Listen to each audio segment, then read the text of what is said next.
Everyone, तो स्वागत है आप सभी दोस्तों का मेरे रिसोर्स यूपीपीएससी चैनल पर।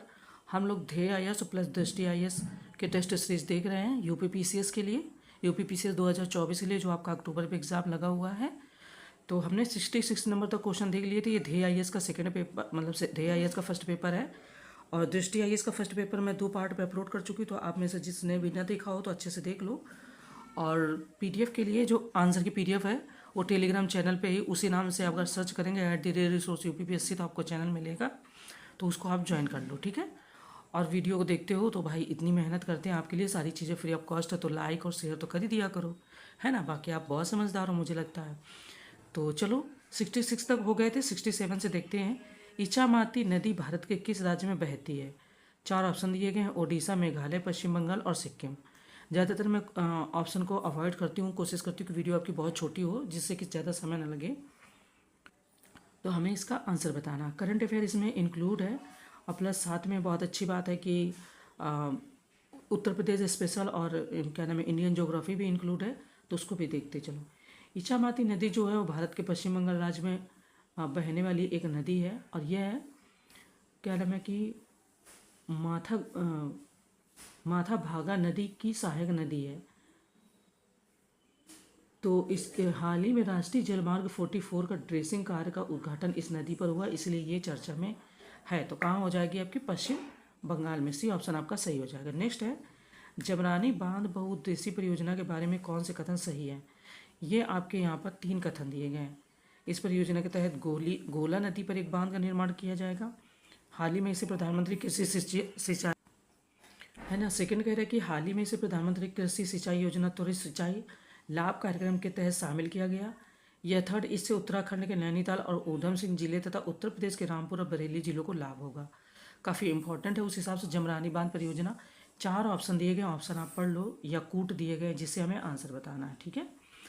गोला नदी रामगंगा की सहायक नदी है, और इस नदी पर जमरानी कह रहा मैं गाँव के निकट बांध का निर्माण होना है, ठीक है। अक्टूबर 2023 को प्रधानमंत्री कृषि सिंचाई योजना त्वरित सिंचाई लाभ कार्यक्रम के तहत इसको शामिल किया गया, और इस परियोजना से उत्तराखंड के नैनीताल, यानी कि आपका ए ऑप्शन सही है, विच मीन्स कि तीनों ही ऑप्शन सही है, फर्स्ट, सेकेंड और थर्ड, ठीक है। चलो आगे बढ़ते हैं।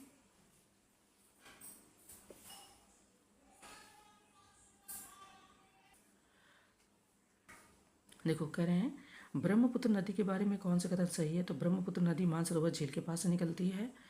इसका बहाव क्षेत्र तिब्बत, भारत और बांग्लादेश है। थर्ड, मानस तथा रंगत इसकी सहायक नदियाँ हैं। अब ये कूट दिए गए हैं, first second, second third, first third या फर्स्ट सेकंड, 4 ऑप्शन दिए गए हैं। हमें बताना कि इसमें से कौन से ऑप्शन सही है। सबसे पहली बात तो, क्या आपने बांग्लादेश का नाम सुना है कि ये बांग्लादेश में भी बहती है? अगर नहीं सुना है तो सुना है या नहीं सुना है, इससे ही आपका ये क्वेश्चन निकल आएगा। बाकी आपको सारे फैक्टर नहीं भी पता होंगे, तो इतना तो पता होगा कुछ चीज़ें, ठीक है। देखो ब्रह्मपुत्र नदी तिब्बत में मानसरोवर झील के पास से निकलती है, राइट है। तिब्बत में इसे सांगपो के नाम से जाना जाता है, और जैसे ही आप देखो कि ऊपर तिब्बत के पहाड़ी पठारी भाग से ये अरुणाचल प्रदेश से नीचे को जब टर्न होती है, तो ये वहाँ से फिर दिहांग के नाम से जानी जाती है। इसकी जो सहायक नदियाँ हैं वो दिबांग, कामेंग, लोहित, मानस, धनसरी, सुबनसरी, ये सभी इसकी सहायक नदियाँ हैं। जबकि रंगत नदी तीस्ता नदी की सहायक नदी है। तो ये जो कह रहे मानस तथा रंगत इसकी सहायक नदियाँ हैं, है ना। तो इस हिसाब से देखोगे तो कुछ चीज़ें, अगर कुछ फैक्ट पता है तो आपका आंसर निकल आएगा। तो तीसरा आपका आंसर गलत है, क्योंकि मानस के साथ में रंगत उन्होंने दे दिया साथ में कि स्टूडेंट पढ़ेगा और तुरंत टिक कर देगा, ठीक है। रंगत नहीं, जैसे कामेंग, लोहित, मानस, धनसरी, सुबनसरी ये है। रंगत आपकी तीस्ता नदी की सहायक नदी है, ठीक है। तो फर्स्ट ऑप्शन आपका सही है, फर्स्ट और सेकेंड। तीसरा आपका गलत है। आगे बढ़ते हैं।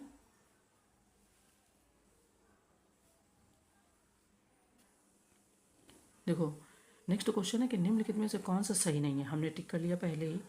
उत्तर प्रदेश गेहूं का सबसे बड़ा उत्पादक राज्य है, पूछ रहे हैं। सेकंड ऑप्शन हमारा है कि राजस्थान बाजरा का सबसे बड़ा उत्पादक, मध्य प्रदेश सोयाबीन का सबसे बड़ा उत्पादक, और कर्नाटक मक्के का। लेटेस्ट डेटा के हिसाब से अगर देखें, या ये 2021-22 के आंकड़ों के अनुसार गेहूं का सबसे बड़ा उत्पादक राज्य उत्तर प्रदेश है, बाजरे का सबसे बड़ा उत्पादक राज्य ये आपका राजस्थान। लेकिन जो ये दे रहे हैं ना कि मध्य प्रदेश सोयाबीन का सबसे बड़ा उत्पादक राज्य, तो कई बार कई सालों में मध्य प्रदेश भी होता है सबसे बड़ा उत्पादक राज्य, लेकिन अभी फिलहाल मध्य प्रदेश नहीं है, महाराष्ट्र होती है। यही ऑप्शन हमारा यहाँ पर गलत हो जाता है। ठीक है। क्वेश्चन है कि नवीनतम आंकड़ों के अनुसार भारत के शेष प्राकृतिक गैस उत्पादक राज्यों का सही क्रम है। असम, राजस्थान, त्रिपुरा, राजस्थान, असम, त्रिपुरा, त्रिपुरा, असम, राजस्थान, या डी असम, महाराष्ट्र, राजस्थान। नवीनतम आंकड़ों के अनुसार अगर बात करोगे सिर्फ प्राकृतिक गैस उत्पादक राज्य तो असम, राजस्थान और त्रिपुरा है। सिर्फ प्राकृतिक गैस तो असम, राजस्थान और त्रिपुरा हो जाएंगे। ठीक है। चलो आगे बढ़ते हैं। देखो नेक्स्ट क्वेश्चन है, केंद्रीय बजट 2023-24 में सप्तऋषि अर्थात 7 प्राथमिकताओं को आगे बढ़ाने की बात कही गई है। तो इनमें से निम्न में से कौन से इसमें शामिल हैं? समावेशी विकास, हरित विकास, अवसंरचना और निवेश एंड सक्षमता को सामने लाना। ये 4 ऑप्शन दिए गए, हमें बताना है कि कौन कौन से इसमें शामिल है। केंद्रीय बजट 2023-24 में सप्तऋषि अर्थात 7 प्राथमिकताओं पर आगे बढ़ाने की बात कही गई, जिसमें समावेशी विकास, अंतिम छोर तक पहुंचना, अवसंरचना और निवेश, ठीक है, अवसंरचना और निवेश, सक्षमता को सामने लाना, हरित विकास, युवा शक्ति और वित्तीय क्षेत्र आदि शामिल है। तो अब यहाँ पर ये चारों चीज़ें तो शामिल हैं, तो फिर डी ऑप्शन हमारा यहाँ पर सही आंसर हो जाता है। ठीक है। आगे बढ़ते हैं। नेक्स्ट क्वेश्चन है कि निम्न में से कौन सा सही नहीं है? अब यहाँ पर सही नहीं है बताना है। ऑप्शन ए, उत्तर प्रदेश में मिशन शक्ति अभियान चलाया जा रहा है। बी, इस अभियान का उद्देश्य महिलाओं की सुरक्षा, सम्मान और स्वावलंबन का लक्ष्य प्राप्त करना है। सी, इस योजना की शुरुआत वर्ष 2020 में हुई थी। एंड डी, इस अभियान के चौथे चरण की शुरुआत 14 नवंबर 2023 को की गई। अब इसमें से देखो फैक्ट है और डेट है। अगर डेट है तो थोड़ा ध्यान से आपको क्वेश्चन को अटेम्प्ट करना होगा। बात करेंगे अगर यहाँ पर हम कि कौन सा इसमें कथन गलत है। उत्तर प्रदेश सरकार द्वारा वर्ष 2020 में महिलाओं की सुरक्षा, सम्मान और स्वावलंबन के लक्ष्य को प्राप्त करने के लिए मिशन शक्ति अभियान चलाया जा रहा है। इसकी शुरुआत मतलब की गई थी उस समय, जिसके 3 चरण पूरे हो चुके हैं। ये कि इस अभियान के चौथे चरण की शुरुआत 14 नवंबर 2023 को, 3 चरण इसके पूरे हो चुके हैं।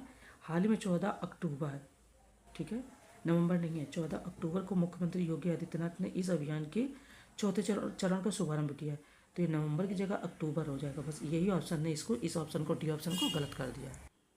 देखो ध्यान से देखना है, निम्नलिखित में से कौन सा सही सुमेलित नहीं है। ठीक है, सही सुमेलित नहीं है पूछ रहे, ये परियोजना है और ये अवस्थिति है। ऑप्शन ए, घाट प्रभा नहर परियोजना, उकाई नहर परियोजना, नीरा नहर परियोजना, जवाई नहर परियोजना। ये राज्य दिए गए हैं, सॉरी। तो अब इनको मिलान करना है आपको। अगर याद हो तो आप बहुत अच्छे से मिलान कर सकते हो, कौन सा इसमें सही सुमेलित नहीं है, तुरंत पता चल जाएगा। घाट प्रभा नहर परियोजना कर्नाटक में है, सही है आपका। मतलब घाट प्रभा माल प्रभा का नाम सुनते हैं ना, तो वही घाट प्रभा नदी पर है। उकाई नहर परियोजना जो है वो आपकी तापी नदी पर है। तापी नदी आपकी गुजरात में पड़ती है, ये भी आपका सही है, यहाँ पे राज्य दे दिया है। गुजरात में नीरा नहर परियोजना और महाराष्ट्र में जो ये नीरा नहर परियोजना है ये आपकी महाराष्ट्र में है, कृष्णा की सहायक नीरा नदी से संबंधित है। जबकि जो जवाई है ना वो तमिलनाडु में स्थित ना होकर राजस्थान में लूनी की सहायक नदी पर। तो यही आपका यहाँ पर गलत हो जाएगा, तमिलनाडु नहीं होगा, राजस्थान में हो जाएगा। तो ये ऑप्शन आपका गलत सुमेलित है। ठीक है, और यही हमारा आंसर बन गया। चलें, सिंपल है, आगे बढ़ते हैं। फिलहाल नेक्स्ट कह रहे हैं कि निम्न कथनों में से कौन से सही हैं। ऑप्शन फर्स्ट, क्षेत्रफल की दृष्टि से अलास्का संयुक्त राज्य अमेरिका का सबसे बड़ा राज्य है। बी मतलब सेकेंड, क्षेत्रफल की दृष्टि से रोड द्वीप संयुक्त राज्य अमेरिका का सबसे छोटा राज्य है। थर्ड, जनसंख्या की दृष्टि से संयुक्त राज्य अमेरिका का सबसे बड़ा राज्य कैलिफोर्निया है। 4 ऑप्शन दिए गए हैं। अब ये हमें क्लियर करना है कि इनमें से कौन सा सही है। ठीक है, यानी कि कितने ऑप्शन सही हैं। तो अलास्का क्षेत्रफल की दृष्टि से संयुक्त राज्य अमेरिका का सबसे बड़ा राज्य है, जबकि रोड द्वीप सबसे छोटा राज्य है। वहीं दूसरी तरफ जनसंख्या की दृष्टि से कैलिफोर्निया संयुक्त राज्य अमेरिका का सबसे बड़ा राज्य है। तो इस तरीके से देखोगे तो फिर हमारा बी ऑप्शन सही है, यानी कि फर्स्ट, सेकेंड और थर्ड तीनों ही ऑप्शन सही हो जाते हैं। ओके, चलो आगे बढ़ते हैं। फिलहाल नेक्स्ट कह रहे हैं कि निम्नलिखित में से कौन एक पेट्रोल की गुणवत्ता की माप है। ऑप्शन ए, सीटेन संख्या, बी ऑक्टेन संख्या, सी ए और बी दोनों हैं। नेक्स्ट है कि निम्नलिखित युग्मों में से कौन सा सही सुमेलित नहीं है। अब सही सुमेलित नहीं है वो बताना है, तो ये हमें यहाँ पर तुरंत हाईलाइट कर लेना है। ये ज्वालामुखी है और ये देश है। Sabancaya Peru, Mount Merapi Indonesia, C Mount Ulawun Australia, and D Colima Mexico. अब इनमें से कोई एक सही सुमेलित नहीं है, वो बताना है हमें। सबनकाया आपका पेरू में है, माउंट मेरापी आपका इंडोनेशिया में है, और आपका कलीमा जो है वो मेक्सिको में स्थित ज्वालामुखी, जबकि माउंट उलाउन पापुआ न्यू गिनी में है। तो ये आपका यहाँ पर गलत सुमेलित है, ठीक है। ये ऑस्ट्रेलिया में नहीं है ये, बल्कि पापुआ न्यू गिनी में मतलब स्थित है। तो यही आपका ऑप्शन हो गया गलत है और यही आंसर है, ठीक है। नेक्स्ट कह रहे हैं कि निम्न कथनों पर विचार करना है। ऑप्शन फर्स्ट, आल्प्स पर्वतमाला फ्रांस को इटली से अलग करता है। सेकंड, आल्प्स पर्वतमाला की सर्वोच्च चोटी माउंट ब्लांका इटली में स्थित है। तो उपरोक्त में से यह माउंट ब्ला यहाँ लिख दिया है, उपरोक्त में से कौन सा से कथन सही है। अब ये 4 ऑप्शन दिए गए कथन में हमें मिलाना। तो आल्प्स पर्वतमाला जो फ्रांस के दक्षिणी पूर्व में अवस्थित हैं, जो फ्रांस को इटली से अलग करते हैं, ठीक है। और इसकी सर्वोच्च चोटी माउंट ब्ला है जो फ्रांस में अवस्थित है, इटली में नहीं। ये जो कह रहे हैं ना कि इटली में अवस्थित है, तो ये इटली गलत है, ये फ्रांस में अवस्थित है। तो फर्स्ट ऑप्शन फिर सही हो जाता है, सेकेंड हमारा यहाँ पर हो जाता है गलत, ठीक है। नेक्स्ट है कि निम्नलिखित युग्मों में से कौन सा एक सही सुमेलित नहीं है। यहाँ पर भी सही सुमेलित नहीं है, ओके। ये अनुच्छेद है और ये उसके प्रावधान है। अनुच्छेद 81 राज्यसभा की संरचना, अनुच्छेद 84 संसद के सदस्यों के लिए अर्हता, सी अनुच्छेद 76 भारत का महान्यायवादी, एंड डी अनुच्छेद 63 भारत का उपराष्ट्रपति। अब कोई एक इसमें सही सुमेलित नहीं है। पहली बात तो 63 भारत के उपराष्ट्रपति और 76 में भारत के महान्यायवादी हैं, ठीक है। तो ये तो ठीक है। अब कौन सा इसमें सही नहीं है, तो जो ये इन्होंने पहले दिया ना कि आर्टिकल 81 में राज्यसभा की संरचना, 81 नहीं होगा, ये यहाँ पर 80 हो जाएगा, ठीक है, 80। तो ये वाला ही गलत है, ये वाला यहाँ पर गलत सुमेलित है, यही इसका आंसर हो जाएगा, ठीक है। नेक्स्ट हमारा क्वेश्चन है कि निम्नलिखित में से कौन सा एक युग्म सही सुमेलित नहीं है। देखो ये योजनाएं दी गई हैं और ये उसके उद्देश्य या विशिष्टता है, ठीक है। प्रधानमंत्री वाणी योजना, सार्वजनिक स्थलों पर वाईफाई उपलब्धता, बी निर्वीक योजना, निर्यातकों की ऋण उपलब्धता बढ़ाना, सी प्रधानमंत्री जीवन योजना, देश में दूसरी पीढ़ी का एथेनॉल क्षमता विकसित करना, एंड डी प्रधानमंत्री वय वंदन योजना, असंगठित क्षेत्र के विक्रेताओं को ऋण सुविधा उपलब्ध कराना। अब इनमें से कोई एक सही सुमेलित नहीं होगा। सबसे पहली बात तो आपको कुछ आइडिया लग गया होगा कि वय वंदन योजना काफ़ी चर्चा में रही थी। ये किससे संबंधित है, तो वरिष्ठ नागरिकों की पेंशन योजना से संबंधित है, ठीक है। तो डी ऑप्शन इसका सही आंसर हो जाता है, ओके। देखो नेक्स्ट क्वेश्चन है कि उत्तर प्रदेश के निम्नलिखित में से किस जनपद में अगरिया जनजाति निवास करती है। मिर्जापुर, सोनभद्र, बलिया एंड आजमगढ़। तो जनजातियों से क्वेश्चन बनते हैं, ऑब्वियसली पता ही है। अगरिया जनजाति है वो उत्तर प्रदेश के सोनभद्र जिले में निवास करती है। अच्छा, सोनभद्र जिले में क्या और भी जनजातियाँ पाई जाती हैं, सिर्फ अगरिया पाई जाती है। तो सोनभद्र जिले में आपकी गोंड, धुरिया, नायक, ओझा, खरवार, पहरिया, बैगा, चेरो आदि जनजातियाँ पाई जाती हैं। तो काफ़ी इंपॉर्टेंट है। तो फिर आपको ये सारी जनजातियों को एक बार अच्छे से पढ़ लेना चाहिए। तो बी ऑप्शन हमारा आंसर इसका सही हो जाता है। नेक्स्ट है कि डोलड्रम के संदर्भ में असत्य कथन चुनना है, यानी कि गलत जो है वो बताना है। ऑप्शन फर्स्ट, यह धरातली क्षैतिज पवनों का जन्म होता है, यहाँ धरातली क्षैतिज पवनों का जन्म होता है। सेकेंड, यहाँ संवहनी धाराएं चलती हैं। 4 ऑप्शन दिए गए हैं, क्या डोलड्रम में वाकई ऐसा होता है ये बताना है। तो देखो डोलड्रम जो वो भूमध्य रेखा के 10 डिग्री नॉर्थ और 10 डिग्री साउथ के बीच में विषुवतीय निम्न वायुदाब पेटी पाई जाती है। यहाँ पर वर्ष भर सूर्य की किरणें लंबवत पड़ती हैं, जिसके कारण तापमान हमेशा यहाँ पर ज़्यादा रहता है। और तापमान अधिक होने के कारण वायु हल्की होकर ऊपर उठती है और संवहनीय धाराओं का जन्म होता है। यहाँ धरातलीय क्षैतिज पवनें नहीं चलती, इसलिए इसे शांत पेटी या डोलड्रम कहते हैं, ठीक है। तो फिर बी ऑप्शन आपका यहाँ पर गलत हो जाता है कि यहाँ संवहनीय धारा चलती है, ये गलत है।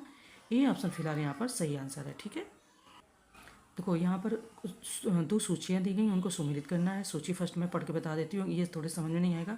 ये जल संधियों के नाम है और ये स्थिति है। डोबर जल संधि स्पेन मोरक्को, जिब्राल्टर जल संधि ओमान ईरान, बाब अल मंडेब जल संधि यमन जिबूती एंड हॉर्मोज जल संधि इंग्लैंड फ्रांस। हॉर्मोज जल संधि आप जब देखोगे तो हॉर्न ऑफ अफ्रीका की तरफ से ऐसे बनी होती है, जब इधर को जिबूती, इरिट्रिया, इथोपिया इधर पड़ते हैं, है ना। तो अगर थोड़ा सा याद होगा तो हॉर्मोज जल संधि जो आपकी पड़ेगी वो आपकी पड़ेगी फारस की खाड़ी में, ठीक है। तो फारस की खाड़ी में जब पड़ेगी तो ये आपकी, देखो इसमें यमन जिबूती और ओमान ईरान में कंफ्यूज मत होना, ठीक है। जो आपकी ये है ना हॉर्मोज जल संधि, ये आपकी ओमान ईरान में होगी, ठीक है, मतलब मिलान करने पे। और जो आपकी ये बाब अल मंदेब है, ये आपकी सही सुमेलित है, ओके। A4 डोबर जल संधि वो इंग्लैंड फ्रांस हो जाएगा। तो A4 दो जगह है, पर D2 इसमें, C3 इसमें नहीं है। तो बी ऑप्शन यहाँ पर हमारा करेक्ट इसका सही आंसर हो गया। बाकी चीज़ें आप मिलान कर लेना, ठीक है। नेक्स्ट फिलहाल क्वेश्चन हमारा कथन कारण का। अभिकथन ये कहता है कि सिटी डीजल के दहन से वायुमंडल में तीव्र प्रदूषण पैदा होता है। कारण आर कहता है कि इसमें सल्फर की मात्रा बहुत कम होती है। तो दिए गए कूट से सही उत्तर का चयन करना। कूट हमारा ये है, आप पढ़ लो, पढ़ के मैं नहीं बताऊंगी। हमें फिलहाल यहाँ पे आंसर बताना है। देखो, अभिकथन एक गलत है, परंतु कारण आज सही है। सिटी डीजल को अल्ट्रा लो सल्फर डीजल भी कहते हैं, और जो कि डीजल का एक अत्यधिक स्वच्छ रूप है। इसके दहन से वायुमंडल में कम प्रदूषण फैलता है, ठीक है, ज़्यादा नहीं फैलता। तो ऑब्वियसली फिर जब ये गलत है तो टी ऑप्शन निकलेगा कि ए गलत है, परंतु आर सही है। आगे बढ़ते हैं, इससे आपका टाइम भी बच जाएगा, है ना। हाँ, इंग्लिश का क्वेश्चन मैंने उस वाले में नहीं दिखाया है, इंग्लिश भी देखते चलें। जो भी दोस्त जुड़े हुए हैं, सॉरी, मेरा ध्यान कहीं और लगा रहा तो रह गया, है ना। और इसके बाद में ये हमने 80 से अटैम्प्ट किए, ये 80, 81, 82, ठीक है, ये आपका 83। अब आगे बढ़ते हैं, ओके। देखो, जीएस के सारे क्वेश्चन हैं, ठीक है, ज्योग्राफी के भी हैं, यूपी स्पेशल के भी हैं, और आपके पॉलिटी के भी हैं। तो इसमें सारे क्वेश्चन ज़्यादातर हैं। कह रहे क्रिप्स मिशन के प्रस्ताव के संदर्भ में निम्न कथनों पर विचार कीजिए। युद्ध की समाप्ति पर संविधान का निर्माण करने के लिए संविधान सभा का गठन किया जाएगा। ये क्रिप्स मिशन में प्रस्तावित था, ठीक है, ये वो पूछ रहे हैं। सेकेंड, भारत को डोमिनियन स्टेटस का दर्जा दिया जाएगा, या डोमिनियन दर्जा दिया जाएगा। उपरोक्त में से कौन सा से कथन सत्य हैं? अब ये 4 कथन दिए गए हैं। क्या क्रिप्स मिशन में ये सब बातें कही गई थी? तो हाँ, युद्ध की समाप्ति के बाद संविधान का निर्माण करने के लिए कहा गया था, और जिसमें एक संविधान सभा का गठन भी किया जाएगा जो संविधान का निर्माण करेगी। भारत को डोमिनियन का दर्जा भी दिया जाएगा। संविधान सभा में प्रांतीय विधानसभाओं द्वारा निर्वाचित सदस्य तथा भारतीय रियासतों द्वारा नामित सदस्य शामिल होंगे, ठीक है।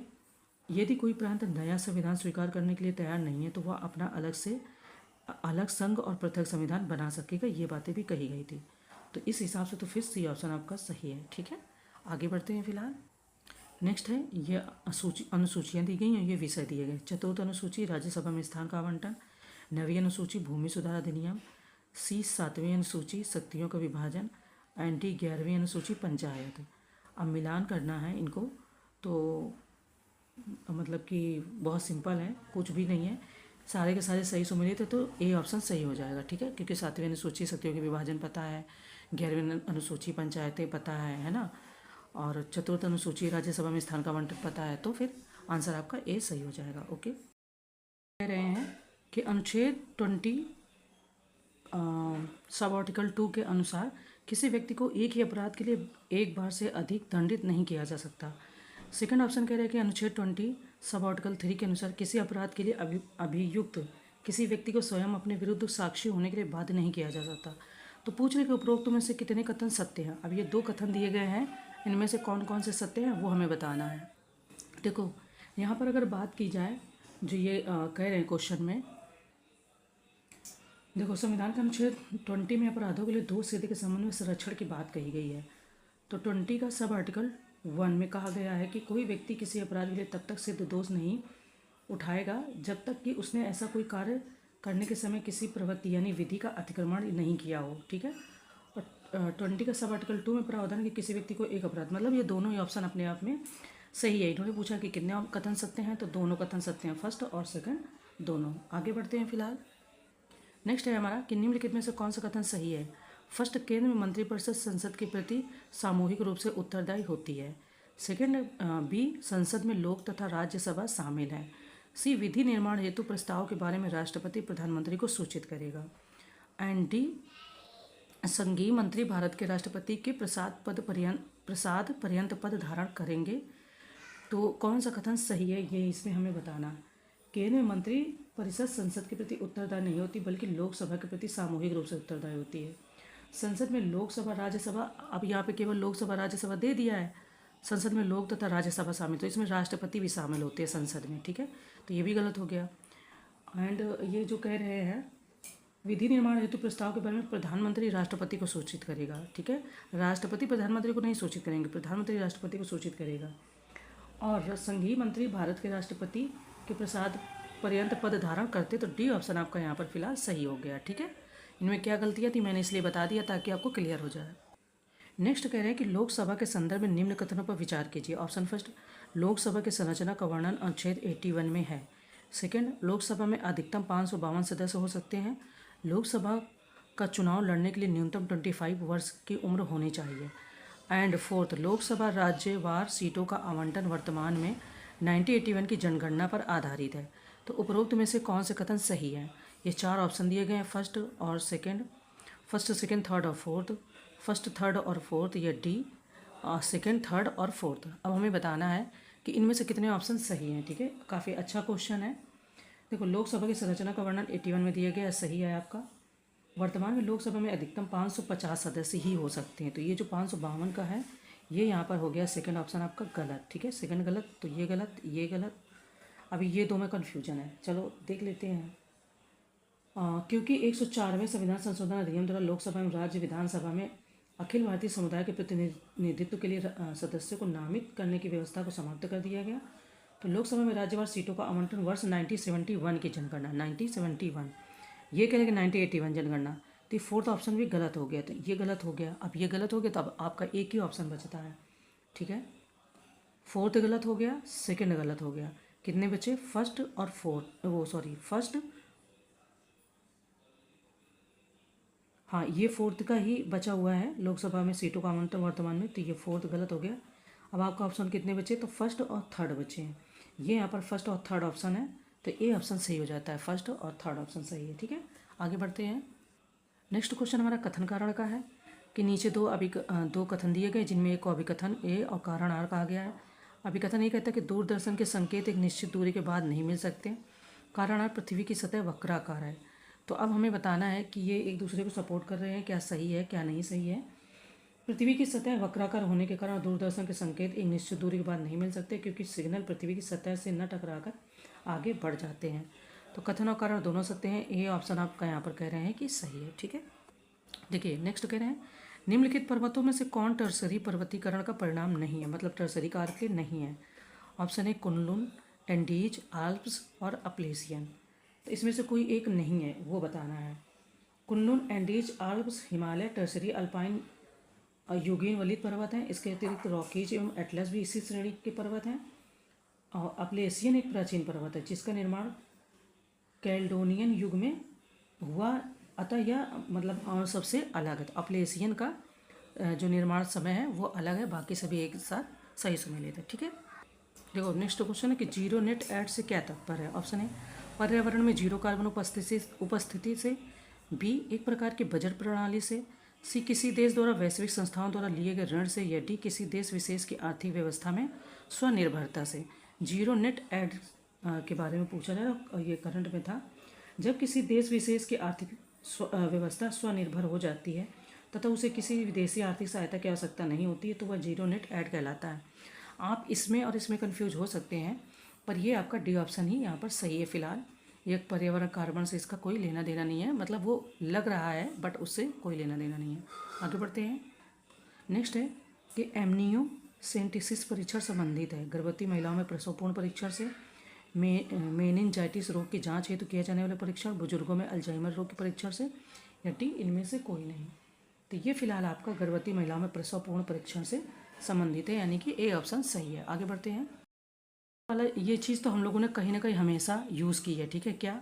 तो वो है कि बाज़ार में इनो के नाम से बिकने वाला एंटासिड होता है। तो इनो तो खूब मतलब यूज़ किया। अब वो होता क्या है? मैग्नीशियम एल्वा, फियॉन, जिंक ऑक्साइड या क्यूप्रस ऑक्साइड। ठीक है, तो ये चीज़ आज जान लो अगर पहली बार कोई देख रहा है तो, वरना तो बहुत सारे लोगों को पता ही होगा। तो जो इनो आपका बाजार में बिकता है वो होता है मैग्नीशियम एल्वा, यानी कि ए ऑप्शन सही है और ये उसका होता है नाम। ठीक है, नेक्स्ट है कि एक सामान्य नेत्र के लिए दूर बिंदु यानी फार पॉइंट होता है। ए 25 सेंटीमीटर, बी 100 सेंटीमीटर, सी 100 सेंटीमीटर, या डी अनंत। ये भी देख लो। हालांकि ये साइंस के क्वेश्चन है तो जनरली पूछे जाते हैं कहीं ना कहीं, तो जानकारी भी होनी चाहिए। वह दूरतम बिंदु जिसे आँख बिना समंजन क्षमता लगाए स्पष्ट देख सकती नेत्र का दूर बिंदु कहलाता है। समान आँख के लिए दूर बिंदु अनंत पर होता है, तो समान आँख के लिए डी हो जाएगा अनंत पर। ठीक है, नेक्स्ट है हमारा कि अस्त्र मिसाइल के संबंध में कौन सा कथन सही नहीं है। अब यहाँ पर सही नहीं है कह रहे हैं ऑप्शन फर्स्ट, यह हवा से हवा में मार करने वाली एक मिसाइल है। बी, उसकी मारक क्षमता 150 किलोमीटर है, 150 किलोमीटर है। सी, इसमें high explosive free fragmented HMX हथियार लगाए जा सकते हैं। एंड डी, यह सुपरसोनिक हवाई लक्ष्यों को भेदने और नष्ट करने में सक्षम है। अस्त्र मिसाइल के बारे में क्वेश्चन है, तो ध्यान देना इसमें से कौन सा सही है। ठीक है, अस्त्र मिसाइल का सफल परीक्षण 23 अगस्त 2023 को किया गया और यह हवा से हवा में मार करने वाली, ठीक है, यह हवा से हवा में मार करने वाली एक मिसाइल है जो अत्यधिक कलाबाजी वाले सुपरसोनिक हवाई लक्ष्यों को भेदने और नष्ट करने में सक्षम है। इसकी मारक क्षमता फिलहाल 160 किलोमीटर। तो जो सही है ऑप्शन आपका यहाँ पर कह रहे जो सही ऑप्शन है, सॉरी इन्होंने पूछा है जो सही नहीं है, तो ये आपका यहाँ पर गलत हो जाता है। 160 किलोमीटर होगा, 150 नहीं, तो यही ऑप्शन आपका यहाँ पर सही सम्मिलित नहीं है। ओके, नेक्स्ट है कि हाल ही में दुर्लभ धातु वैनेडियम की खोज किस राज्य में हुई? महाराष्ट्र, जम्मू कश्मीर, गुजरात और तमिलनाडु बताना है। तो जो भारतीय भूवैज्ञानिक सर्वेक्षण है उन्होंने गुजरात में अलंग के पास खंबात की खाड़ी से एकत्रित किए गए नमूने में दुर्लभ धातु वैनेडियम की खोज की है। तो गुजरात आपका यहाँ पर ऑप्शन सही हो जाएगा। ठीक है, अब देखो एक दो चीज़ें और याद रखना, उन्होंने जम्मू कश्मीर का ऑप्शन क्यों डाला कि जम्मू कश्मीर के रिहायशी क्षेत्र में किसी चीज़ की खोज की गई है या वो चीज़ प्राप्त भी हुई है, केवल खोज नहीं की गई, वो आप करंट में तैयार कर लो, इसलिए वो क्लोज आंसर डालते हैं ताकि आपको कन्फ्यूज होने के चांसेस बढ़ जाएं आपके, है ना। तो इसलिए कभी भी देख लो, अपनी मेहनत इतनी रखो, सामने वाला एग्जामिनर चाहता है कि आप ना पास कर पाओ पर आपको अपनी जिद में पास ही करना है। ओके, चलो आगे बढ़ते हैं। ये भी क्वेश्चन आते हैं कि समर क्या है? विश्व की सबसे बड़ी पवन चक्की, जल रक्षा मिसाइल सिस्टम, वायु रक्षा मिसाइल सिस्टम, भारत और मालदीव के बीच एक सैन्य अभियान, ठीक है, या अभ्यास। ये सैन्य अभ्यास तो चलते रहते हैं ना। तो समर वायु रक्षा मिसाइल सिस्टम है जिसे भारतीय वायुसेना ने 17 दिसंबर 2023 को वायुसेना स्टेशन सूर्यलंका में आयोजित अभ्यास अश्वशक्ति 2023 के दौरान सफल फायरिंग परीक्षण किया है। क्या हो जाएगा? वायु रक्षा मिसाइल सिस्टम। ठीक है, चलो नेक्स्ट है कि निम्नलिखित में से विटामिन ई का महत्वपूर्ण स्रोत कौन सा है? सरसों का तेल, नारियल का तेल, ताड़ का तेल या गेहूं अंकुर का तेल। तो ये आपका रिपीटेड क्वेश्चन है। मानव शरीर को स्वस्थ बनाए रखने के लिए विटामिन की ज़रूरत होती है। इन्हीं में से जो एक महत्वपूर्ण है वो विटामिन ई है जो गेहूं के अंकुर के तेल में सबसे अधिक पाया जाता है। तो डी ऑप्शन सही हो जाएगा। ओके, नेक्स्ट क्वेश्चन है कि कथन कारण का क्वेश्चन है कि अभिकथन ए, अवर्णी लवक मुख्यतः पौधों के भूमिगत तनों एवं जड़ों में पाया जाता है। कारण यह पौधे के उन भागों में पाया जाता है जहाँ सूर्य का प्रकाश अनुपस्थित होता है। तो क्या ऐसा होता है? इसको अच्छे से पहले देख लो कि क्वेश्चन क्या कह रहा है। अभिकथन ए और कारण आ दोनों सही हैं। क्यों? क्योंकि अवर्णी लवक मुख्य पौधों के भूमिगत तनों एवं जड़ों में पाया जाता है, क्योंकि यह पौधे के उन भागों में पाया जाता है जहाँ सूर्य का प्रकाश अनुपस्थित होता है। और अवर्णी लवक आपका रंगहीन होता है, इनमें जड़, तेल एवं प्रोटीन जैसे भोज्य पदार्थों का संग्रह होता है। तो फिर क्या हो जाएगा? ए ऑप्शन आपका यहाँ पर फिलहाल सही हो जाता है। ठीक है, नेक्स्ट क्वेश्चन कह रहे कि बुग्याल या प्यार क्या है? ये भी क्वेश्चन बहुत बार आया है। महान हिमालय में पाई जाने वाली मेघ बकरियाँ, बी महान हिमालय व मध्य हिमालय के मध्य पाई जाने वाली घाटियाँ, सी लघु हिमालय के ढाल पर पाए जाने वाले घास के मैदान, या डी हिमालय में पाए जाने वाले वन। तो बहुत सिंपल है, लघु हिमालय के ढाल पर पाए जाने वाले घास के मैदान को बुग्याल या प्यार कहते हैं। ठीक है, ये UPSIDC का मुख्यालय स्थित है लखनऊ में, कानपुर में, प्रयागराज में या गाजियाबाद में। बहुत सिंपल है, बी कानपुर में। ठीक है, और ये आपका यूपी स्पेशल का क्वेश्चन है, ये भी एक दो बार आ चुका है। तो क्वेश्चन है, सूची का क्वेश्चन दिया गया, ये आनुवांशिक रोग है और ये उससे प्रभाव है। ऑप्शन है डाउन सिंड्रोम, मंदबुद्धि, क्लाइनफेल्टर सिंड्रोम, नपुंसकता, टर्नर सिंड्रोम, बांझपन और हीमोफीलिया, रक्त का थक्का न बनना। अब हमें यहाँ पर मिलान करना है कि क्या ये वाकई में सही सुमेलित हैं। तो देखो, अगर मिलान करोगे तो ये सारे के सारे सही सुमेलित हैं, इनमें कोई भी ऊपर नीचे करने की ज़रूरत नहीं है। डाउन सिंड्रोम जिसको होता है वो मंदबुद्धि ऐसा कहते हैं, क्लाइनफेल्टर सिंड्रोम नपुंसकता, टर्नर सिंड्रोम बांझपन और हीमोफीलिया रक्त का थक्का बनना। तो सी ऑप्शन आपका सही हो जाएगा, यानी A1, B2, C3 और D4। ठीक है, चलो आगे बढ़ते हैं। नेक्स्ट क्वेश्चन है हमारा कि अंग्रेज मराठा संघर्ष के अंतर्गत होने वाली निम्नलिखित संधियों को काल क्रमानुसार व्यवस्थित कीजिए। और सालबाई की संधि, सूरत की संधि, देवगांव की संधि एंड बसेन की संधि। ये अंग्रेज और मराठा के बीच में है। फिर ब्रिटिश और फ्रांस के बीच में, डच के बीच में। तो कई संघर्ष के अंतर्गत होने वाली निम्नलिखित संधियों को काल क्रमानुसार व्यवस्थित करना। सबसे पहले तो आपको ये याद रखना है कि ब्रिटिश और मराठाओं के बीच में जो संधियाँ होती हैं, फ्रांसीसियों के बीच में संधियाँ होती हैं, तो इन सबको एक जगह कहीं नाम डाल के नोट डाउन कर लो, क्योंकि ये बहुत कन्फ्यूजन पैदा करती हैं।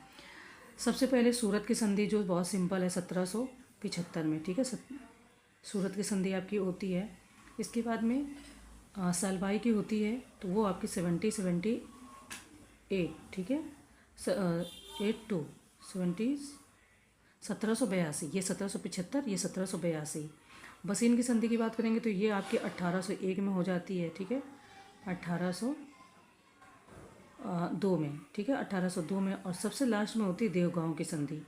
तो इसके फैक्ट याद होने चाहिए, एक दो तो कम से कम याद ही होने चाहिए। सबसे पहले अगर बात करेंगे तो सूरत की होती है। सूरत की आपके सेकंड ऑप्शन इसमें दिया है और इसमें बी में दिया है। सूरत के बाद में आपकी होती है सालवाई की संधि, तो हाँ ये भी बराबर ही दिया है। फिर आपकी होती है थर्ड देवगांव की संधि, और फिर होती है बसीन की संधि और देवगांव की संधि।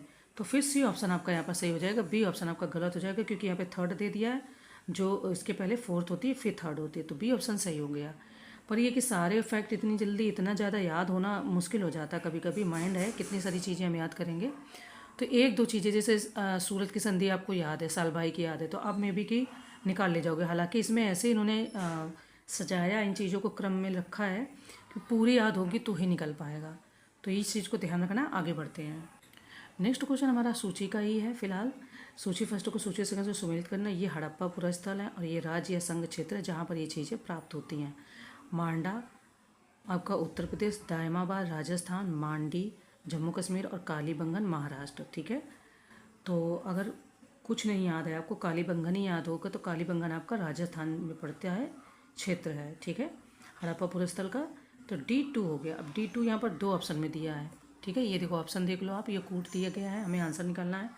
तो D2 आपका दो ऑप्शन में दिया गया है, यानी कि आपको एक या दो ऑप्शन और पता होना चाहिए, तब जाके आपको याद होगा। तो मांडा की बात करेंगे तो मांडा आपका जम्मू कश्मीर में है, ठीक है। कहाँ है? जम्मू कश्मीर में। कहीं ना कहीं आपने पढ़ा ही होगा इसको। तो अब आपका ए थर्ड आ गया, ए थर्ड और D2।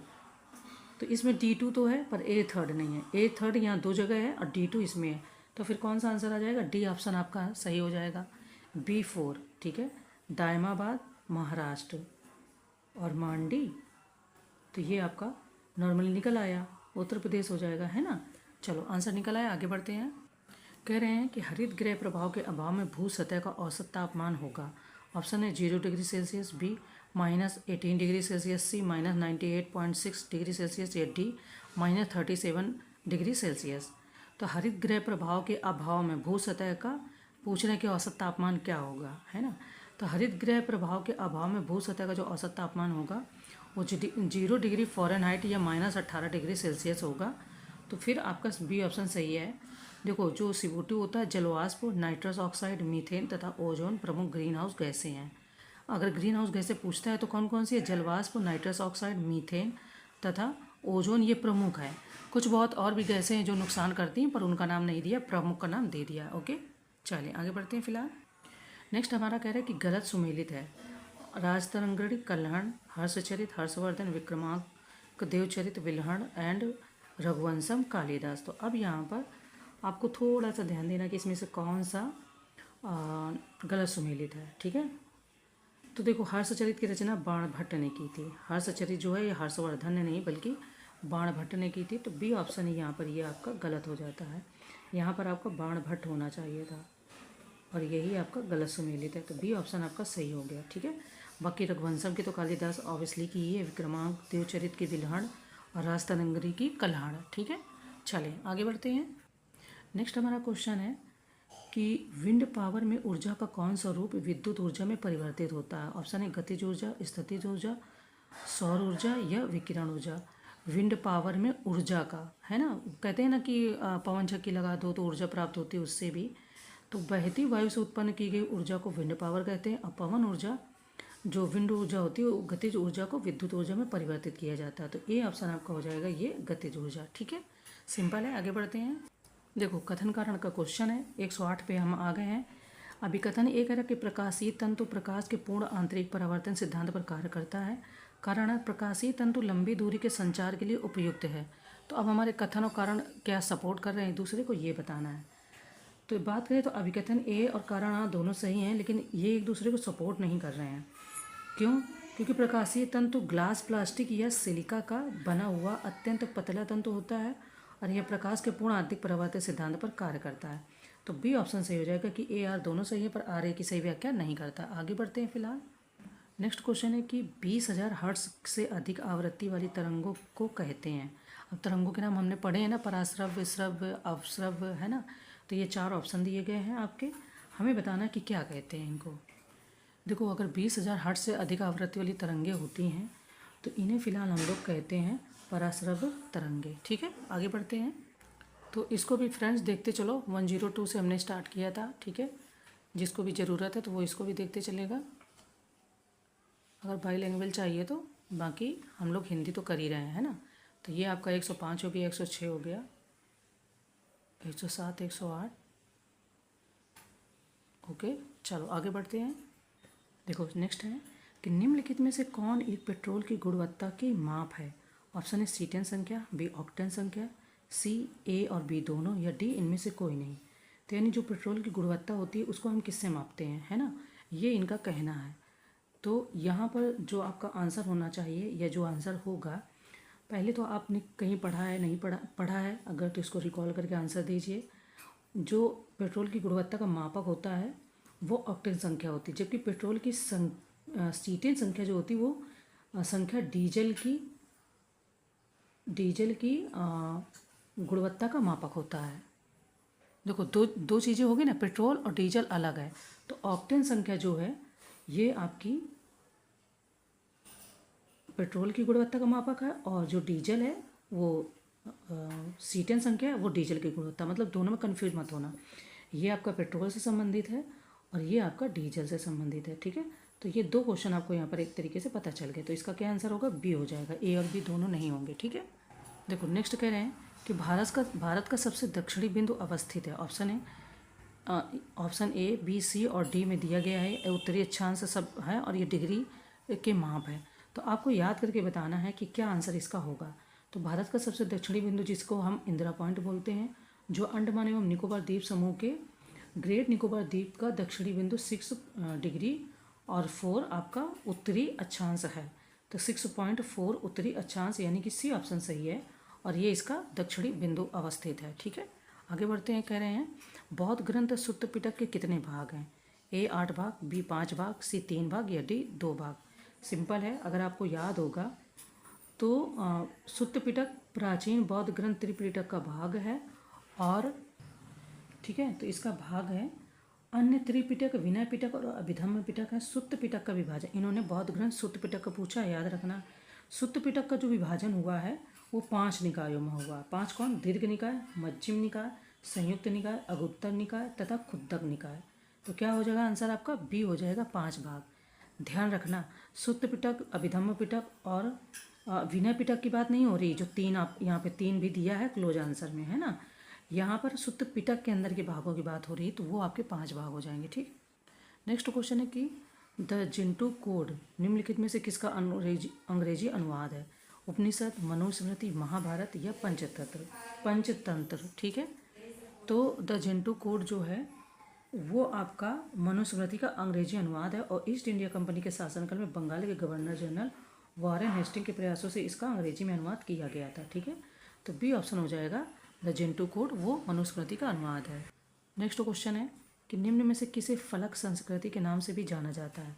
निम्न पुरा पाषाण काल, मध्य पुरा पाषाण काल, सी उच्च पुरा पाषाण काल या डी नव पाषाण काल। ठीक है, तो मध्य पुरा पाषाण काल को फलक संस्कृति के नाम से भी जाना जाता है। यह 50,000 से 40,000 ईसा पूर्व के बीच का काल था। इसे जो नामकरण दिया गया उस समय पपड़ियों के बने विविध प्रकार के फलक, बेदनी, छेदनी और खुरचनी जैसे औजारों के कारण दिया गया था। तो क्या हो जाएगा, बी मध्यपुरा पाषाण काल। ठीक है, नेक्स्ट क्वेश्चन है हमारा कि निम्न में से किस हड़प्पाकालीन शहर से शल्य चिकित्सा के साक्ष्य मिले हैं। मोहनजोदड़ो, कालीबंगा, चन्होदड़ो, लोथल। पहली बात तो ये हड़प्पाकालीन स्थल है, ये याद रखना। ठीक है, तो जो कालीबंगन जगह है ये आपकी राजस्थान में स्थित एक प्रमुख हड़प्पाकालीन स्थल है। यहाँ से शल्य चिकित्सा के साक्ष्य प्राप्त हुए हैं। नेक्स्ट क्वेश्चन है कि प्रकाश रासायनिक धुंध में सदैव होता है। ऑप्शन है फास्फोरस, मीथेन, ओजोन या सल्फर। यानी जो प्रकाश रासायनिक धुंध होती है उसमें सदैव सदैव कौन सा ये वाले में पदार्थ होते हैं वो बताना है।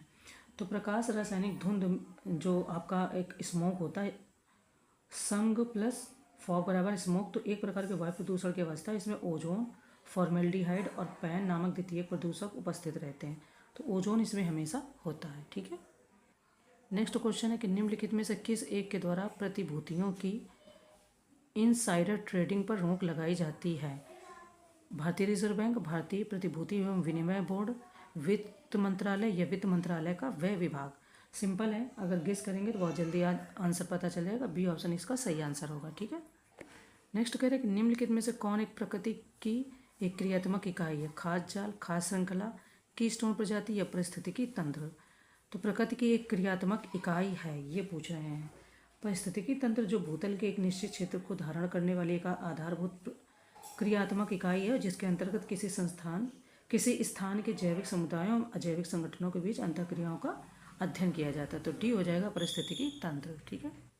नेक्स्ट कह रहे हैं कि तारांकित प्रश्न के संबंध में निम्नलिखित कथनों पर विचार करें। ऑप्शन फर्स्ट, ये ऐसे प्रश्न होते हैं जिसका उत्तर सदस्य को तुरंत अपेक्षित होता है। सेकंड, तारांकित प्रश्नों को उत्तर मौखिक रूप में दिया जा सकता है। तो अब सत्य कथन बताने, ये 4 ऑप्शन दिए गए, ऑप्शन आप देख लो। पॉलिटी का क्वेश्चन है। तो तारांकित प्रश्न ऐसे प्रश्न होते हैं जिसका उत्तर सदस्य को तुरंत अपेक्षित होता है, और तारांकित प्रश्नों का उत्तर मौखिक रूप से दिया जा सकता है। और ऐसे प्रश्न का जिनका उत्तर सदस्य लिखित रूप में देना चाहता है उन्हें अतारांकित कहते हैं। तो फिर सी ऑप्शन सही है कि दोनों ऑप्शन ही हमारे सही हो जाते हैं। ठीक है।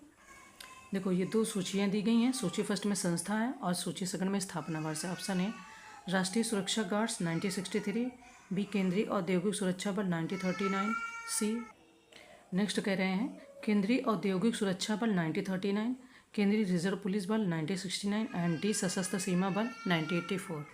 तो यहाँ पर अगर मिलान करेंगे आप तो जो राष्ट्रीय सुरक्षा गार्ड्स है ये आपका A4 में आ जाएगा। ठीक है। कहाँ आ जाएगा? तो राष्ट्रीय सुरक्षा गार्ड्स है ये A4 में।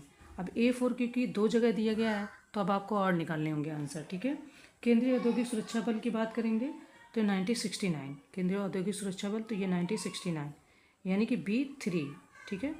A4 B3, तो ए ऑप्शन ही हमारा यहाँ पर सही आंसर निकल आया। आगे बढ़ते हैं, इसको भी देखते चलें क्वेश्चन को। ये वाला ट्रांसलेशन इंग्लिश ट्रांसलेशन जो है, ठीक है, ये रहा हमारा क्वेश्चन।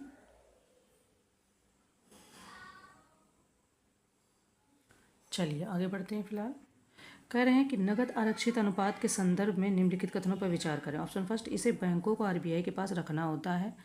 सेकंड, इसमें कमी से बैंकों की ऋण देने की क्षमता में वृद्धि होती है। उपरोक्त में से असत्य कथन है ये बताना है। तो नगद आरक्षित अनुपात अगर आपने सुना होगा, कहीं पढ़ा होगा, जिसे हम CRR कहते हैं, कैश रिजर्व रेशियो, तो प्रत्येक बैंक को अपने कुल नगद रिजर्व का एक निश्चित हिस्सा आरबीआई के पास रखना होता है और ये अनिवार्य है। ठीक है। तो कथन फर्स्ट तो सत्य है। इसमें कमी यानी इसकी दरों में कमी से बैंकों के पास तरलता बढ़ जाती है और जिससे उनके ऋण देने की क्षमता में भी वृद्धि हो जाती है। कथन सेकंड भी सत्य है। तो डी ऑप्शन हो जाएगा, ना तो पहला सत्य है ना ही दूसरा, क्योंकि पूछा कि कौन सा सत्य है, तो ना तो पहला सत्य है ना तो दूसरा। ठीक है। तो इस तरीके से डी ऑप्शन आंसर हो गया। आगे बढ़ते हैं। नेक्स्ट है कि निम्नलिखित में से कौन सा एक युग्म सही सुमेलित है? ये लोक नृत्य हैं और ये राज्य हैं। यक्षगान कर्नाटक, छऊ उत्तराखंड, बिहू केरल, एंडी मुखौटा नागालैंड। यक्षगान जो है वो आपका कर्नाटक में होता है।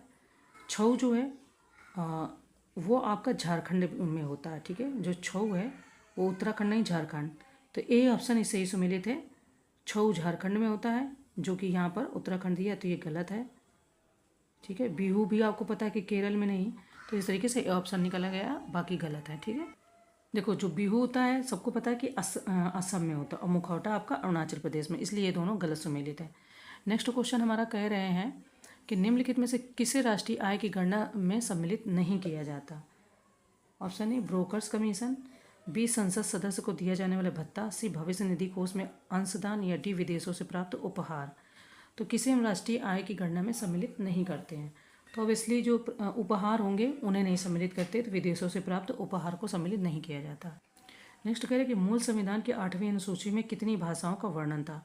ए 14, बी 12, सी 18 या डी 16। तो फिलहाल अभी कितनी है और मूल संविधान में पूछ रहे हैं तो मूल संविधान में जो 8वीं अनुसूची उसमें फिलहाल 14 भाषाओं का वर्णन था, अभी जुड़कर कितनी हो गई हैं, अभी आपकी लगभग 22 भाषाएं हो गई हैं। ठीक है, तो ये याद रखना। आगे बढ़ते हैं। नेक्स्ट क्वेश्चन है हमारा कि निम्नलिखित में से कौन सा या से वे क्षेत्र हैं जिनमें विशेष अनुभव एवं ज्ञान रखने वाले व्यक्तियों में से 12 सदस्यों को राष्ट्रपति द्वारा राज्यसभा में मनोनीत किया जाता है। समाज सेवा, बी सेकंड साहित्य, थर्ड सहकारिता आंदोलन, फोर्थ कला, फिफ्थ विज्ञान एंड डी खेल। तो इनमें से कितने ऑप्शन हैं जो आपके सही है। ठीक है, तो कहीं ना कहीं आपने सुना ही होगा क्वेश्चन, अनुच्छेद 80 सब आर्टिकल 3 यानी अनुच्छेद 80 के सब आर्टिकल 3 के अनुसार राष्ट्रपति कला, विज्ञान, साहित्य, समाज सेवा में विशेष अनुभव एवं ज्ञान रखने वाले व्यक्तियों में से 12 सदस्यों को राज्यसभा में मनोनीत कर सकता है। ठीक है, तो क्या हो जाएगा, ए ऑप्शन सही हो जाएगा। समाज सेवा, साहित्य, कला एवं विज्ञान। ठीक है, खेल और सहकारिता इसमें नहीं है। चलो आगे बढ़ते हैं कि अप्रैल 2023 में निम्नलिखित में से कौन पुरुष T20 क्रिकेट में पहली ऑन फील्ड महिला एम्पायर बनी। Option A Kim Cotton, B Ruby Cross, C Katharina Harris या डी एलिपुला सेन। ठीक है, 4 ऑप्शन दिए गए हैं। तो इसमें किम कॉटन अप्रैल 2023 में श्रीलंका एवं न्यूजीलैंड के मध्य हुए T20 मैच में पुरुष T20 क्रिकेट में ऑन फील्ड एम्पायरिंग करने वाली पहली महिला बन गई हैं। तो कौन हो जाएगा, किम कॉटन। ठीक है, आगे बढ़ते हैं। कह रहे सीमा सड़क संगठन यानी BRO द्वारा अप्रैल 2023 में उत्तराखंड के चमोली जिले में स्थित किस गांव को भारत के प्रथम गांव घोषित किया गया। ऑप्शन ए माड़ा गांव, बी मनस्यारा गांव, सी तैनाहीडा गांव एंड डी एकेश्वर गांव। तो ये थोड़ा सा प्रिंटिंग की समस्या है, यहाँ से हम देख लेंगे। सीमा सड़क सुरक्षा बल ने या BRO ने, तो जिसको हम लोग भी बोलते हैं माड़ा गांव, उसी को इन्होंने घोषित किया है भारत का प्रथम गांव। आगे बढ़ते हैं। नेक्स्ट क्वेश्चन है हमारा कि अप्रैल 2023 में संघाई सहयोग संगठन मिलेट्स फूड फेस्टिवल 2023 का आयोजन कहाँ पर संपन्न हुआ। ए मुंबई भारत, बी काबुल अफगानिस्तान, सी मोरक्को रूस या मोरक्को रूस एंड डी दुशानबे ताजिकिस्तान। तो ये कहाँ पर संपन्न हुआ है, तो ये आपका अप्रैल में मुंबई भारत में ही संपन्न हुआ। ठीक है, नेक्स्ट है कि प्रोजेक्ट एलिफेंट के 30 वर्ष पूरे होने के उपलक्ष्य में अप्रैल 2023 में किस राष्ट्रीय उद्यान में गज महोत्सव का आयोजन किया गया। ए काजीरंगा राष्ट्रीय उद्यान, पेरियार राष्ट्रीय उद्यान, दाचीगाम राष्ट्रीय उद्यान या डी मानस राष्ट्रीय उद्यान।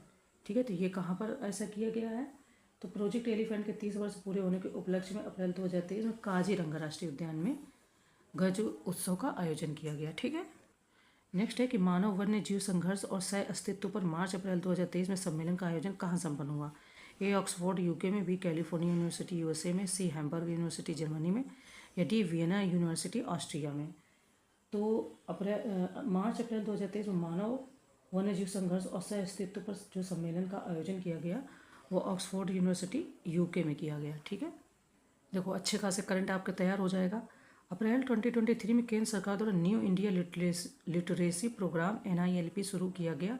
इसकी कार्यविधि होगी ए वर्ष 2022-23 से 2026-27 तक, मतलब ये टाइमिंग दी गई है, आपको पढ़ के देख लेना है और आंसर बताना है।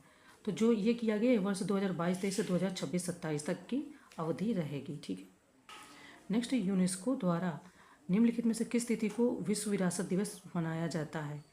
18 अप्रैल, 12 अप्रैल, 15 मार्च या 18 मार्च। ठीक है, तो यूनेस्को द्वारा 18 अप्रैल को विश्व विरासत दिवस मनाया जाता है, जो नवंबर 1983 में यूनेस्को द्वारा इस दिवस को मनाए जाने की घोषणा की गई थी। सबसे पहली बार कब मनाया गया था, तो 90, ठीक है, ये सबसे पहली बार 1983 को, ठीक है, 1983 को ये पहली बार मनाया गया था। आगे बढ़ते हैं। अप्रैल 2023 में देश की प्रथम वाटर मेट्रो सेवा का प्रारंभ किस शहर में किया गया। ये 4 आपके ऑप्शन दिए गए हैं।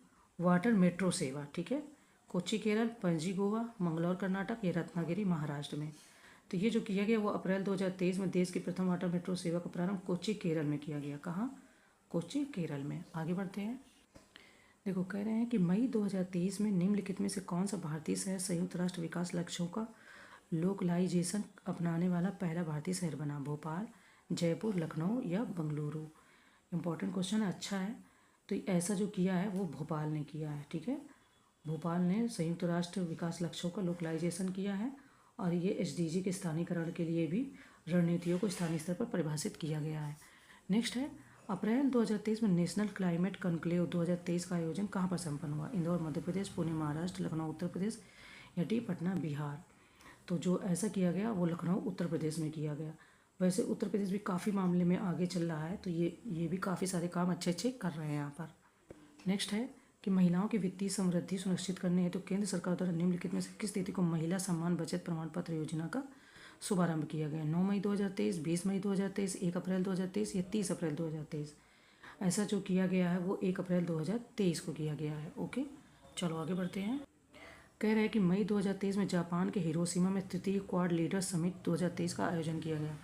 वर्ष 2024 में क्वाड शिखर सम्मेलन की मेजबानी की जाएगी भारत द्वारा, ऑस्ट्रेलिया द्वारा, जापान द्वारा। तो मतलब ये मई का है करंट, तो अभी ये चीज़ें तो हो चुकी हैं, है ना। तो ये जो किया जाएगा वो भारत द्वारा, और भारत द्वारा किया भी गया है। ओके, कह रहे हैं कि मई 2023 में फ्रांस के गैर सरकारी संगठन रिपोर्टर्स विदाउट बॉर्डर्स द्वारा वर्ष 2023 के लिए जारी विश्व प्रेस स्वतंत्रता सूचकांक 2023 में भारत का स्थान रहेगा 135वां, 161वां, 140वां या 156वां? ओके, तो ये जो रहेगा वो आपका 161वां रहने की उम्मीद है, या रहेगा। नेक्स्ट है कि मई 2023 में निम्नलिखित में से कौन सा भारतीय राज्य बच्चे के लिए डिजिटल हेल्थ कार्ड बनाने वाला देश का प्रथम राज्य बन गया? मध्य प्रदेश, केरल, उत्तर प्रदेश और कर्नाटक। अच्छा क्वेश्चन है। मई 2023 में उत्तर प्रदेश बच्चों के लिए डिजिटल हेल्थ कार्ड बनाने वाला देश का प्रथम राज्य बन गया है, तो बहुत अच्छा है। यूपी स्पेशल का भी हो गया क्वेश्चन। आगे बढ़ते हैं। नेक्स्ट क्वेश्चन कह रहे हैं कि मई 2023 में भारतीय वायुसेना द्वारा किस विमान की दुर्घटना के परिप्रेक्ष्य को ध्यान में रखते हुए उसकी उड़ान पर अस्थायी रोक लगा दी गई? ए सुखोई 30 MKI, बी MiG-21, सी तेजस या डी ध्रुव 30 MKI?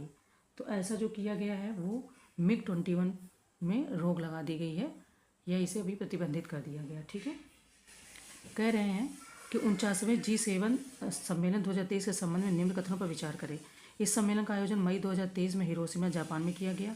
इस अवसर पर प्रधानमंत्री नरेंद्र मोदी द्वारा हिरोशिमा में महात्मा गांधी की प्रतिमा का अनावरण किया गया। G7 सम्मेलन के मौके पर क्वाड लीडर्स समिट का भी आयोजन किया गया। 3 ऑप्शन दिए गए, हमें आंसर बताना है। तो मतलब तीनों ही काम किए गए, यानी कि थर्ड ऑप्शन आपका, डी ऑप्शन आपका सही है। फर्स्ट, सेकेंड और थर्ड तीनों ऑप्शन सही है। ठीक है, चलो नेक्स्ट कह रहे हैं कि मई 2023 में जॉर्जी गोस्पोडिनो द्वारा लिखित किस पुस्तक को इंटरनेशनल बुकर प्राइज 2023 से सम्मानित किया गया? Time shelter, ring side, victory city, through the broken glass.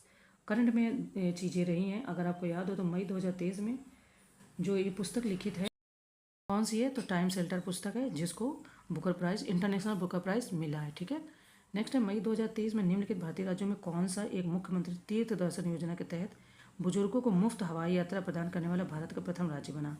4 option दिए गए हैं फिलहाल आपको, हमें इसका आंसर बताना है। तो ये ऐसा करने वाला जो राज्य बना है वो हो गया मध्य प्रदेश। ठीक है, कौन सा है? मध्य प्रदेश राज्य है।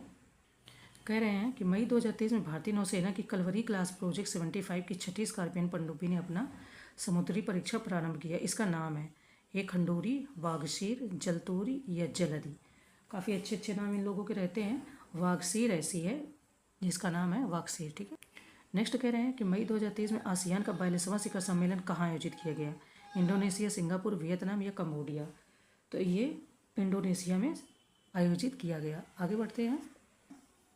नेक्स्ट कि मई 2023 में भारत के किस हवाई अड्डे पर देश का प्रथम रीडिंग लाउंज खोला गया?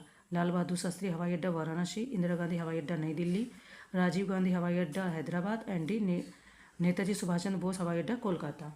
तो ये जो खोला गया वो आपका लाल बहादुर शास्त्री हवाई अड्डा वाराणसी में रीडिंग लाउंज खोला गया है। ठीक है, नेक्स्ट कह रहे हैं यहाँ पर कि जो क्वेश्चन है आपका, मई 2023 में पहले खनन स्टार्टअप शिखर सम्मेलन का आयोजन कहाँ पर किया गया? हैदराबाद तेलंगाना, धनबाद झारखंड, बिलासपुर छत्तीसगढ़ या मुंबई महाराष्ट्र? तो मई 2023 में जो पहले खनन स्टार्टअप शिखर सम्मेलन का आयोजन मुंबई महाराष्ट्र में किया गया, यानी कि डी ऑप्शन सही हो जाएगा। ठीक है, कह रहे हैं कि मई 2023 में प्रत्येक सिगरेट पर स्वास्थ्य चेतावनी लगाने वाला विश्व का प्रथम देश बना। Japan, New Zealand, Canada, Australia. ये भी करंट में था, अगर ध्यान हो तो ये काम करने वाला कनाडा देश प्रथम बन गया। ठीक है, कह रहे हैं कि मई 2023 में भारतीय टीम के पूर्व कप्तान एवं पूर्व BCCI अध्यक्ष सौरव गांगुली को किस राज्य सरकार द्वारा अपना पर्यटन ब्रांड एम्बेसडर नियुक्त किया गया? त्रिपुरा, पश्चिम बंगाल, हिमाचल प्रदेश या उत्तराखंड? तो अगर आप गेस करेंगे तो नहीं होगा। त्रिपुरा ने ऐसा किया कि पर्यटन का ब्रांड एम्बेसडर नियुक्त किया है, ठीक है। नेक्स्ट कह रहे कि मई 2023 में निम्नलिखित में से किन दो भारतीयों को COP28 की सलाहकार समिति में शामिल किया गया। ऑप्शन ए अनीता अंबानी और सुनीता नारायण, बी मुकेश अंबानी और सुनीता नारायण, सी मतलब ये ऑप्शन दिए गए हैं। तो देखो मुकेश अंबानी और सुनीता नारायण को शामिल किया गया। ये आपका लास्ट क्वेश्चन है इस टेस्ट सीरीज़ का। अब हम दृष्टि की देखेंगे और टेस्ट नंबर 2 देखेंगे, ठीक है। तो इसको तैयार करते रहो, फिर मिलेंगे नेक्स्ट वीडियो में। Thank you.